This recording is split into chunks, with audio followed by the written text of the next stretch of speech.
snow had a sound to it out here, soft as breath, old as sorrow. Calder Boone heard it everywhere that winter. The hush of flakes settling over the fence posts, the muted creak of the barn roof bearing the weight of cold. The land was buried in white silence, and still, the baby cried. He stood in the doorway, the infant wrapped in his dead wife's shawl, staring into a sky so pale it looked like God had forgotten to finish painting it. His breath came out in clouds, his hands trembling around the tiny body. "There now," he murmured, though his voice cracked on the words. "Hush, little dove." The baby's mouth opened wider. A desperate, hungry cry, small lungs wailing against the cold world that had taken her mother before she could even hold her. Calder looked down at her. His daughter. Unnamed still, because the name was meant to be her mother's choice. He hadn't found the right one. Only 100 that felt like wrong fits for the memory of Clara. He touched the baby's cheek, rough calluses grazing soft skin, and the guilt cut deeper than any winter wind. "I'll find you milk," he promised, though the words felt like frost breaking in his mouth. "I swear I will." By mid-morning, he saddled the mare and tucked the baby into a satchel lined with wool. Riding toward town with the gray horizon closing in like a lid, the wind scoured his face raw, and by the time he reached the first building, a sagging general store, his fingers were stiff as bone. He dismounted unsteady, clutching the satchel close. Inside, the stove glowed dimly. The storekeeper, a thick man with thinning hair, looked up from behind the counter and froze. "Boone," he said flatly, "you shouldn't be out in this." "I need milk," Calder said. His voice came out rasped, stripped of its usual steadiness. "The baby, Clara's baby, she won't last through the night." The man shifted. "We don't keep milk fresh this time of year. Ain't no cow that'll give much in this cold." "Then someone," Calder said, forcing the words through tight teeth. "Someone in town, a woman who can feed her." A silence stretched. The sound of a chair scraping behind him. Mrs. O'Reilly, the widow who helped mend clothes for half the county, stood by the stove, hands folded. "You can't be serious," she said softly. "You expect a decent woman to go out to that lonely ranch? With just you there?" Her tone wasn't cruel, only cautious, but it struck like a lash. "I expect someone to help a child," Calder said, voice low. "That's all." No one spoke. Someone coughed. He felt the weight of their glances. Pity, discomfort, and something darker. The kind of silence that made a man's chest cave in. He turned, the doorbell jangling behind him, and stepped into the blinding white again. On the long road home, the world seemed endless and hollow. The wind screamed across the open plains and the baby whimpered, barely audible. Calder stopped once at the frozen creek, cracked the ice, and held a bit of water to her lips. Her eyes fluttered open, blue as a spring sky he didn't believe he'd ever see again. He thought of Clara then, her laughter when the foal was born last spring, her hand brushing snow from his shoulder, her voice teasing him that he'd named the river before their child. She'd been life itself, and now she was only the echo that lived between heartbeats. He whispered her name, just to feel it on his tongue again. The baby stirred. The moment was small, barely a flicker of movement, but something inside him shifted, a fragile, defiant insistence to keep trying. He drew his coat tighter around them both and pressed on through the darkening storm. That night, the fire burned low. He sat beside it, rocking the baby in a rhythm he'd learned from no one, only instinct and desperation. The cabin smelled of smoke and wood oil, and the silence pressed close, too close. His hands shook as he tried to feed her a mix of water and stale bread soaked soft. But she turned away, crying weakly. "Please," he muttered, the word breaking halfway through. "You can't leave me too." A faint noise, hoofbeats outside. He turned sharply, heart thudding. The wind howled against the walls, but this was different. Steady, deliberate steps through the snow. Then, a knock, soft but certain. He hesitated, hand hovering over the latch. When he opened the door, a rush of snow spilled in, and behind it stood May Whitlow, her shawl drawn tight, cheeks red with cold. She was the Whitlow's daughter from the next ranch over. A girl he'd seen at church once or twice, head always bowed, voice quiet as a breeze. "Mr. Boone," she said, her voice trembling from the cold. "I heard your baby crying from our fence line." He said nothing, still stunned by her being there, by the living warmth of her presence. "I brought milk," she continued, lifting the small tin pail in her gloved hands. "Our cow calved last month," Calder blinked. The simple mercy of it hit him like a bullet. "You shouldn't have come. It's too cold." "Too far," May stepped forward. "Too cold for a baby, more like." For a long moment they stood facing each other, the wind swirling between them. He saw the determination in her eyes, quiet but fierce, like someone who had long since decided kindness was worth the risk. "Come in." "Then," he said finally, stepping aside. The heat of the fire wrapped around them as she entered. She moved with gentle assurance, as if she'd stepped into this cabin 100 times before. Calder watched as she knelt by the hearth, warming the milk, testing it on her wrist. Her hair, half damp with snow, caught the firelight and shimmered like wheat after rain. When she fed the baby, the crying stopped. Just like that, the small room filled with the sound of slow, steady sucking, the baby's breath soft and rhythmic. Calder watched, his throat tightening until he could hardly swallow. "You've done this before?" he asked hoarsely. May shook her head. "No, but I watched my ma nurse my brothers. Thought I'd remember how." The fire crackled. Outside, the storm began to ease. He found himself studying her face, the calm in her expression, the patience in her hands. "Town won't think kindly of this," he said quietly. "You being here?" She didn't look up. "Town thinks too many things. Let them." Something in her tone silenced the room. For a while, the only sound was the storm winding down and the baby's tiny hum of contentment.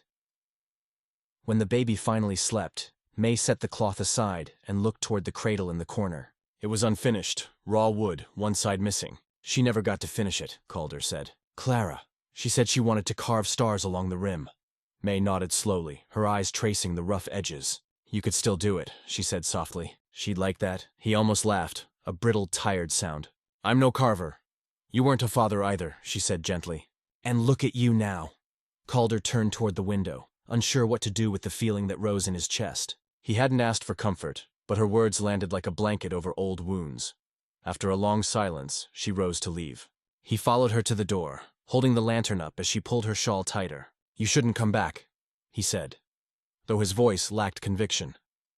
"I will," she answered simply. "That little one will need more milk tomorrow." He stood in the doorway as she walked into the night, her figure fading into the white. The snow caught the lamplight around her, a faint halo before the darkness swallowed her shape. Inside, the cabin felt different, less empty, though nothing had changed except the air itself. He looked down at the sleeping child, her small chest rising and falling, her lips still tinged with milk. The wind had softened. The silence now seemed less cruel, more like rest. Calder sat down by the fire again, his eyes heavy with exhaustion. He thought of Clara, of how she used to say the world gives small mercies to those who keep their hands open. He wondered if that was what had just come knocking, a mercy in the shape of a neighbor girl with windburned cheeks and steady hands. The baby stirred and sighed, the faintest sound of peace in her breath. Calder leaned back, closed his eyes, and for the first time since the funeral, sleep came not like surrender, but relief. Outside, snow fell soft as ash, covering the tracks May had left behind. The storm had passed, but something else was beginning. The slow thaw of a heart that had forgotten warmth. The night stretched on, long and quiet, holding the faint promise of morning. Days folded into one another like worn pages, and the snow did not let up. The plains lay hushed beneath a sky that never seemed to move, gray and endless, pressing down on every roof and fence post. Yet inside Calder Boone's cabin, the air was different now, warmer somehow, alive with the small noises of care. The baby gurgled sometimes when the fire popped, and May Whitlow's knock came regular as sunrise. She always arrived the same way, shawl pulled close, cheeks bitten red by wind, boots heavy with frost. She'd set the milk down by the hearth, shake out the snow from her skirts, and smile a little. Never wide, but honest. Calder had grown used to those moments, though he never said so. He'd nod a quiet thanks, and they would go about the business of keeping a child alive without ever needing many words. He mended the fence while she warmed the milk. She brushed the ash from the hearth while he stacked wood.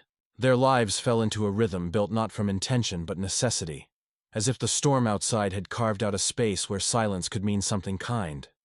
Still, the world beyond their valley noticed. Gossip traveled through winter faster than sunlight.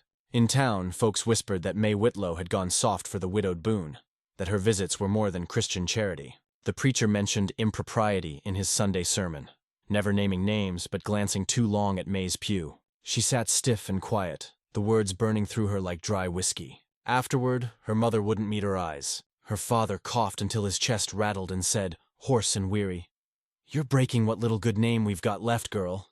May didn't argue. She just looked out the window, toward the white horizon where the Boone ranch waited, and thought of the tiny life that depended on her steady hands. That evening, despite the storm brewing again, she packed the milk and set off. The snow fell thick, needling her face. By the time she reached Calder's fence, her clothes were soaked through. But she saw the faint glow of his lantern and kept going. She didn't know that, as she rode closer, smoke already rose from behind the cabin, thin and gray, curling wrong against the white sky. Calder was shouting when she reached him, voice hoarse with panic. Flames licked along the barn's sideboards, wind feeding them like breath to a dying fire. He clutched the baby to his chest, face blackened with soot. "Lightning struck the roof," he gasped when he saw her. "It caught before I could reach the pail water."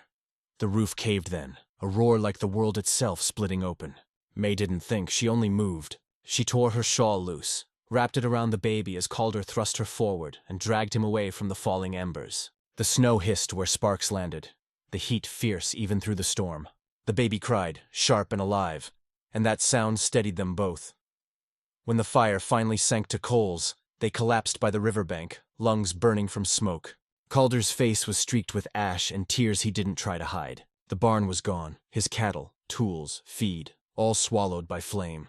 For a long while neither spoke. The wind died down to a whisper, and the moon slipped out from behind the clouds, casting a faint glow over the ruin. May was the first to move. She brushed the soot from the baby's cheek, unwrapped her shawl, and tucked it tighter around the small body. "She's safe," she said softly. "That's what matters." Calder nodded, though the word safe felt like an ache. "All I had left of Clara was in that barn. Her things, her letters. I kept them there 'cause I couldn't stand looking at 'em every day." May glanced at him, her expression unreadable. "Then maybe it's time you stopped keeping her in the dark." Her tone wasn't cruel. It was gentle, matter of fact, the way snow softened a hard edge. He looked at her. Really looked. Through the layers of grief and pride and silence. And something inside him began to loosen. They stayed awake till dawn, watching the embers fade to black. When the first thin light crept over the hills, Calder rose, stiff from cold. "I'll rebuild," he said quietly. "I've got to." May stood too, her skirt stiff with frost. "You won't have to do it alone." Her words hung between them, simple as a promise. The next weeks blurred into labor and exhaustion. Together they cleared the debris, gathered what the fire had spared, and built again. Calder worked until his hands bled, and May was there, always, with bread, milk, and small laughter that warmed even the grayest mornings. He started carving the cradle one evening after supper, remembering May's words about Clara's unfinished stars. His knife slipped once, slicing his thumb, but he didn't curse. Instead, he smiled faintly and kept going. When he finished the first star, he held it up to the firelight. "She'd like that," May said. He looked at her. The reflection of the flame caught in her eyes, and felt something fragile rise in his chest. Something like peace, or maybe the slow return of belief in simple goodness. But the world wasn't done testing them. One cold morning, a rider appeared from town, the preacher's son, grim-faced, delivering words Calder had half expected. "People are talking, Boone," he said, "about her staying out here. You're giving the wrong impression. You know how folks can be?" Calder wiped his hands on his coat. "I know how folks can be," he said quietly. That night, May sat by the fire, rocking the baby as she slept. Calder stood near the door, torn between gratitude and shame. "If you stop coming," he said at last, "no one would blame you." May didn't look up. "Would you?" He hesitated, then shook his head. "No." "Then that's enough," she said. Her voice was soft but steady. "I don't live my life by anyone else's measure." The baby stirred, and May hummed a lullaby, a slow, trembling tune that sounded older than either of them. Calder closed his eyes, listening. The fire crackled low, and the cabin seemed to breathe with them. Spring tried to show itself early that year. The snow melted in patches, baring the yellowed grass beneath. The rebuilt barn stood sturdier than before, its roof catching sunlight instead of snow. Calder found himself watching May more often, not with longing, exactly, but with a quiet wonder at how someone could walk through gossip and grief and still hold her head high. One afternoon, as the wind softened, May sat outside mending a torn blanket while the baby reached for a blade of dry grass. Calder leaned on the porch rail, the setting sun warming his shoulders. "She's getting stronger," he said, nodding toward the child. May smiled faintly. "So are you." He looked down at his hands, calloused and healed. "Didn't think I'd ever feel that again." "You just needed something worth holding on to." The words landed in him like truth long waited for. Days later, they rode into town together for supplies. their first trip side by side. People stopped to stare, but not all looks were cruel this time. The blacksmith handed Calder a new hammer, muttering something about fair trade. Mrs. O'Reilly pressed a loaf of bread into May's hands, saying, "You've done a brave thing, dear." Even the preacher gave a curt nod as they passed. The thaw had come to more than just the land. When they returned to the ranch that evening, the horizon burned gold with the last light of day.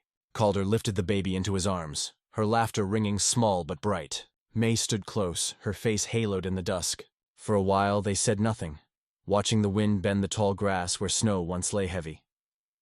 At last, Calder spoke. "I used to think mercy was something a man had to earn, but maybe it just shows up when you're too broken to expect it." May's gaze softened. "Sometimes mercy wears muddy boots," he chuckled quietly. The sound surprised even him. "Guess I'd better keep the door open then." She smiled, and for the first time, the silence between them felt like an embrace.